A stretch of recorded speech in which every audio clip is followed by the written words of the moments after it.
Hablar del perdón, según las enseñanzas de Jesús, es adentrarse en un misterio que desafía la lógica humana, un camino que no muchos están dispuestos a recorrer porque implica romper con el orgullo, con la justicia propia y con el deseo natural de venganza.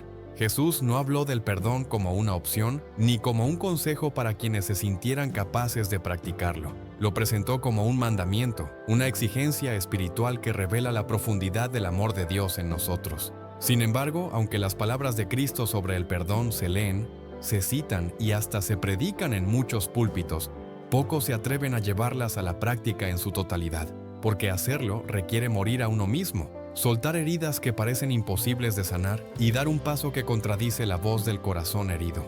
Cuando Jesús enseñó a orar, incluyó en el Padre Nuestro una frase que parece sencilla pero encierra un compromiso radical. Perdona nuestras ofensas, así como nosotros perdonamos a los que nos ofenden. Cada vez que alguien repite estas palabras, está trazando un pacto consigo mismo y con Dios, pues se reconoce que el perdón que pedimos está condicionado al perdón que damos. ¿Y cuántos realmente se atreven a sostener esa medida? Muchos oran de labios hacia afuera, pero en lo profundo conservan rencores, resentimientos, heridas que con el tiempo se han convertido en muros invisibles. Jesús nos advirtió que no podemos esperar recibir misericordia si no estamos dispuestos a otorgarla. Y aunque esto suene duro, es justamente allí donde se revela la esencia de su mensaje. El perdón no es un lujo espiritual, es la base misma de nuestra relación con Dios. Recordemos lo que Jesús respondió a Pedro cuando éste le preguntó cuántas veces debía perdonar a su hermano. Pedro, creyendo ser generoso, sugirió que quizás 7 veces bastaban. Pero Jesús rompió ese límite y le dijo: no te digo hasta 7 veces, sino hasta 70 veces 7. No se trataba de un número exacto, sino de una enseñanza que apuntaba a la infinitud. Perdonar no debía ser una excepción, sino un hábito continuo, una decisión de vida. Y sin embargo, pocos llevan esto a la práctica. La mayoría se aferra a la idea de que perdonar es dar ventaja al otro, que es un signo de debilidad o de ingenuidad, cuando en realidad es un acto de profunda fortaleza y libertad interior. Jesús lo sabía. Quien no perdona vive atado al pasado, y esa cadena impide avanzar hacia la plenitud. Pero ¿por qué nos cuesta tanto perdonar? La respuesta está en el ego. Nuestro corazón herido exige justicia inmediata, quiere que el otro pague por el daño causado, y ese clamor parece legítimo. No obstante, el perdón no niega la justicia, sino que la trasciende. Jesús no dijo que el perdón borraría las consecuencias de los actos, ni que dejaría sin peso las decisiones erradas. Lo que enseñó fue que el perdón libera el alma de la prisión del odio, porque el odio, aunque parezca dirigido hacia el otro, termina consumiendo a quien lo guarda. Perdonar no significa justificar lo injustificable, ni minimizar la herida. Significa decidir que el daño recibido no será el amo de nuestro presente, ni el verdugo de nuestro futuro. En la parábola del siervo despiadado, Jesús dejó claro que quien recibe perdón y no lo otorga, se convierte en esclavo de su propia dureza. El rey perdonó una deuda impagable a su siervo, pero éste, al salir, no fue capaz de liberar a otro de una deuda mínima. Esa imagen nos confronta porque todos hemos recibido gracia infinita de parte de Dios. Y aún así, muchas veces, negamos perdón a quienes nos ofenden de maneras pequeñas en comparación con lo que nosotros mismos hemos sido perdonados. Esta parábola no es solo una historia, es un espejo que nos obliga a preguntarnos: ¿qué hago yo con la gracia que recibo? ¿La retengo solo para mí o la extiendo a los demás? El perdón de Jesús va más allá de lo humano, porque exige amar incluso al enemigo. Amad a vuestros enemigos, bendecid a los que os maldicen, haced bien a los que os aborrecen, y orad por los que os ultrajan y os persiguen. Este mandato rompe cualquier lógica de conveniencia.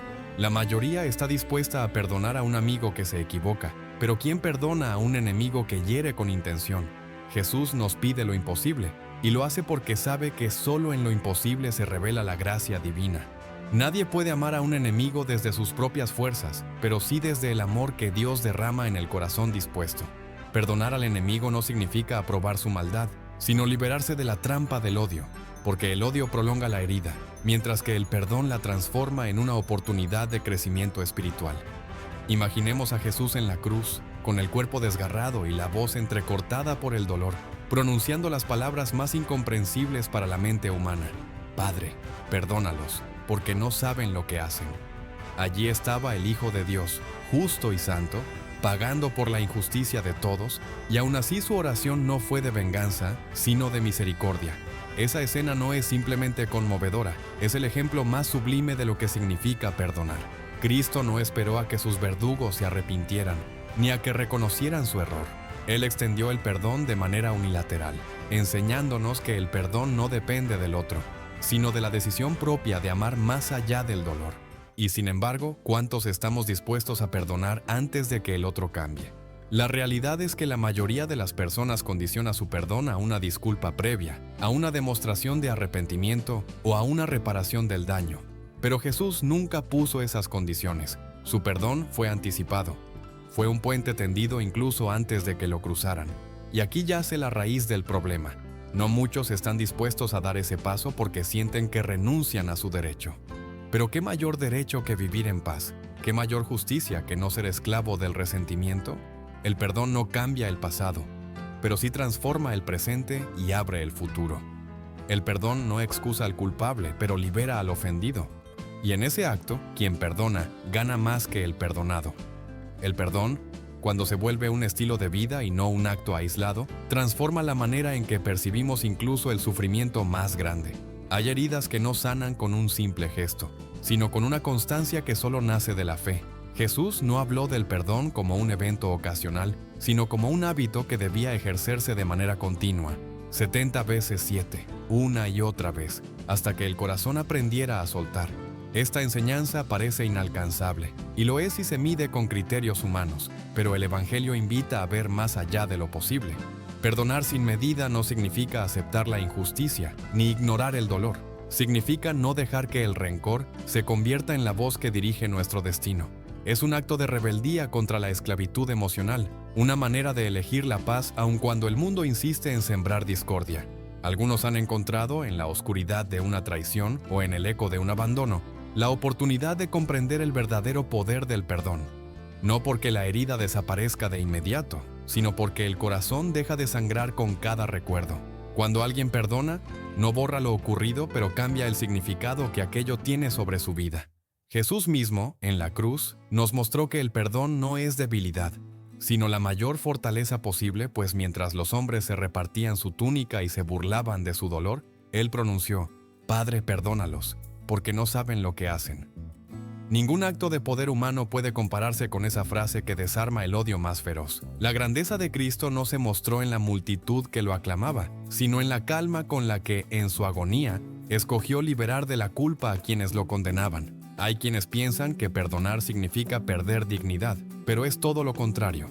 El que perdona demuestra que no necesita venganza para recuperar su valor. El resentimiento ata la memoria al instante de la herida, mientras que el perdón rompe esas cadenas y permite avanzar. ¿Cuántas familias viven divididas por discusiones que nadie se atreve a dejar atrás? ¿Cuántos corazones permanecen prisioneros de un pasado que podría liberarse con una sola palabra de reconciliación? Jesús nos confronta con esa realidad, recordándonos que antes de presentar una ofrenda en el altar, primero debemos reconciliarnos con nuestro hermano. El verdadero culto no se mide en cantos ni en oraciones, sino en la capacidad de amar más allá del orgullo. Cuando entendemos el perdón como una siembra, descubrimos que la cosecha siempre llega en formas inesperadas. Un corazón libre de rencor abre puertas donde antes había muros. A veces, quien recibe el perdón nunca lo agradece, ni siquiera lo comprende, pero la semilla queda plantada en el alma del que perdona. Esa semilla se convierte en calma en medio de la tormenta, en luz en medio de la culpa, en descanso cuando las fuerzas parecen agotarse. El perdón, lejos de ser un regalo para el ofensor, es un regalo para uno mismo. Jesús lo sabía y por eso lo predicó con tanta insistencia. Él conocía la fragilidad humana, sabía de las injusticias del mundo, pero también sabía que sin perdón el corazón se marchita lentamente. Aquí es donde la enseñanza de Jesús nos confronta con una verdad que pocos quieren escuchar. Perdonar no siempre será correspondido. Hay ocasiones en que el perdón no traerá reconciliación, ni un abrazo, ni un cierre reparador. Puede que el otro nunca acepte su culpa, ni siquiera reconozca el daño causado.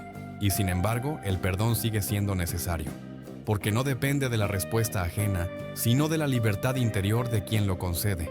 Jesús nos mostró que el perdón no siempre recibe gratitud, pero sí abre la puerta a la paz interior, una paz que no depende de las circunstancias externas, sino de la relación con Dios.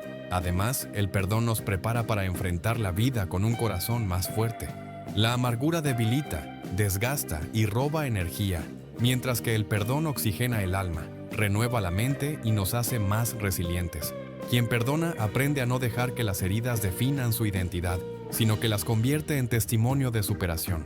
Jesús sabía que en un mundo lleno de injusticias, solo los corazones entrenados en el perdón podrían resistir sin perder la fe. Perdonar no significa ser ingenuo, sino estar preparado para no caer en las trampas del odio, que siempre se disfraza de justicia, pero que solo engendra más sufrimiento.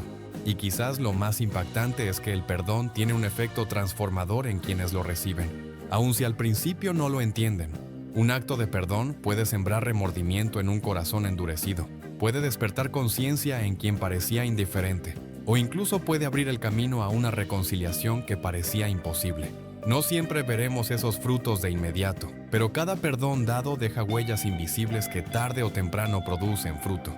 Así como una semilla tarda en germinar bajo la tierra, el perdón muchas veces trabaja en silencio, hasta que un día brota como evidencia de que la gracia de Dios nunca fue en vano. Al final, el perdón que Jesús nos pide es un reflejo del perdón que Él mismo nos ofrece. No somos perfectos, fallamos, tropezamos, y aún así Él nos levanta una y otra vez. Si su misericordia fuera limitada, ninguno tendría esperanza, pero al mostrarnos gracia infinita nos enseña a imitar esa abundancia. Cada vez que soltamos el rencor, nos acercamos un poco más a su ejemplo. Y es allí donde la vida cambia. Cuando dejamos de cargar cadenas invisibles, cuando el alma respira y el pasado deja de dictar el futuro. Tal vez sea difícil, tal vez duela, pero si hay algo que Jesús dejó claro es que el perdón no es opcional. Es el camino mismo hacia la libertad. Solo en Él encontramos la fuerza para hacerlo real, y solo a través de Él comprendemos que perdonar no es olvidar, sino elegir amar donde parecía imposible.